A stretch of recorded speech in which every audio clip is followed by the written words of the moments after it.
চাঁদকে ঘিরে মানুষের কৌতূহল চিরকালের। এর উজ্জ্বল আলো, রহস্যময় রং, গোলাকৃতি ও রাতের আকাশে ঝুলে থাকা সবকিছুই মানুষকে মুগ্ধ করেছে পৃথিবীর সূচনা লগ্ন থেকে। কবিতা, গান, প্রেমের গল্প আর বৈজ্ঞানিক গবেষণায় চাঁদ সবসময় বিশেষ স্থান দখল করে আছে। চাঁদ প্রেমীদের জন্য এবছর বিজ্ঞানীরা দিল এক দারুণ খবর। 2025 সালের প্রথম সুপারমুন দেখা যাবে আগামী 7 অক্টোবর।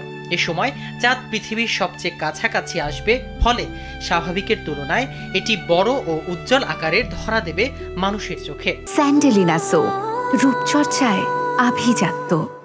জ্যোতির্বিজ্ঞানীদের ভাষায় এই সুপারমুনকে বলা হয় হারভেস্ট মুন, যা শরৎকালের শুরুতে দেখা যায়।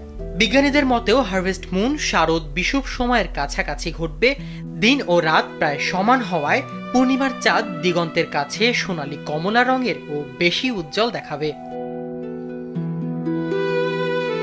Pakistan space and upper atmosphere research commission SUPARCO তথ্য অনুসারে বছরের প্রথম সুপারমুন সারা বিশ্ব থেকেই দৃশ্যমান হবে।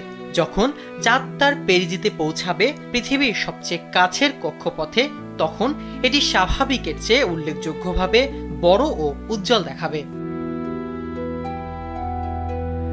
সুপারকো কর্মকর্তারা জানিয়েছে 7 অক্টোবর সুপারমুন পূর্ণিমার চাঁদের চেয়ে গড়ে 14% বড় এবং 30% উজ্জ্বল দেখাবে।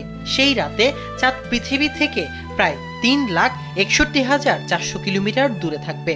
সুপারমুন দেখার জন্য কোনো বিশেষ যন্ত্রের প্রয়োজন নেই। খোলা আকাশে দিগন্ত বরাবর তাকালেই এই মনোমুগ্ধকর দৃশ্য উপভোগ করা যাবে। তবে আলো দূষণবিহীন পরিবেশে এটি সবচেয়ে ভালো দেখা সম্ভব হবে। এটি হবে 11 মাসের মধ্যে প্রথম সুপারমুন।